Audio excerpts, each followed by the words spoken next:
Ili usipitwe na matukio mbalimbali na uwe wa kwanza kutazama video zetu, tafadhali bonyeza neno subscribe hapo chini ya video hii, kisha bonyeza alama ya kengele itakayotokea. Asante. Moja kati ya habari ambayo inaendelea kutrendi huko kwenye mitandao ya kijamii ni hii habari ya Aslay.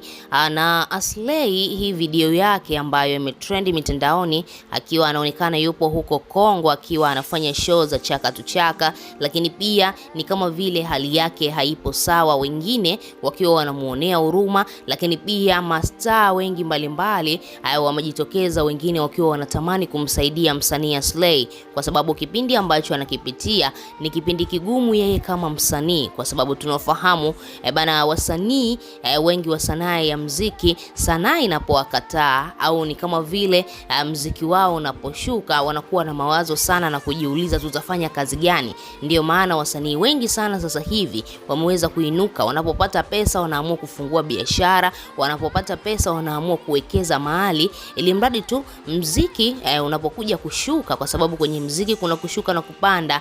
Muziki wako unapokuja kushuka, basi uwe hata na biashara ambayo unaweza kuiegemea na ikakusukumia maisha yako, tofauti na kuanza kuzurura show za chaka tu chaka. Sasa Aslay alifanya hilo kosa. Aslay alishindwa kabisa kusema hata afungue biashara au afanye kitu fulani ili mradi tu muziki wake uweze kuinuka tena. Na sasa hivi tunamuona Aslay anazunguka huku na kule kwa ajili ya kupata show za chaka tu chaka ili mradi tu ziweze kumsukumia maisha yake. Msanii Alikiba ni msanii ambaye mara nyingi sana linapotokea tatizo kuhusiana na msanii mwingine anakuwa mstari wa mbele sana kuweza kumsaidia huyo msanii.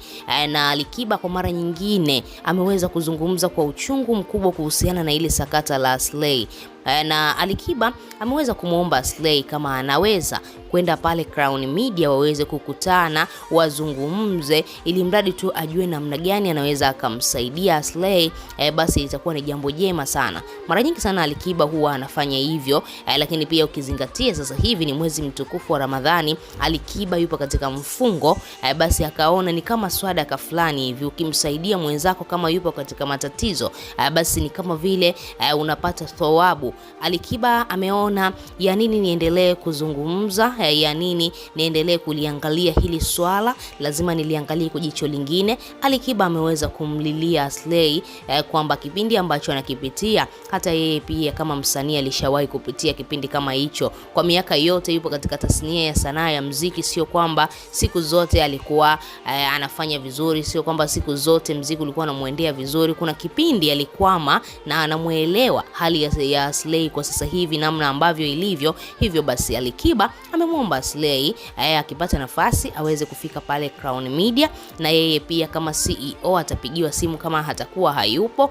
watazungumza, ajue nini ambacho kina msibu Aslay ili mradi aweze kumsaidia. Msanii Alikiba yeye ni msanii, anajua wasanii wanapitia kipindi gani, katika nafasi gani, ili mradi tu aweze kumsaidia, alafu maisha mengine yaweze kuendelea. Wewe kama shabiki una lipi la kuzungumza? Tuachie maoni yako, lakini pia nikukumbusha ambaye bado hujasubscribe, bonyeza maandishi mekundu yaliyoandikwa neno subscribe.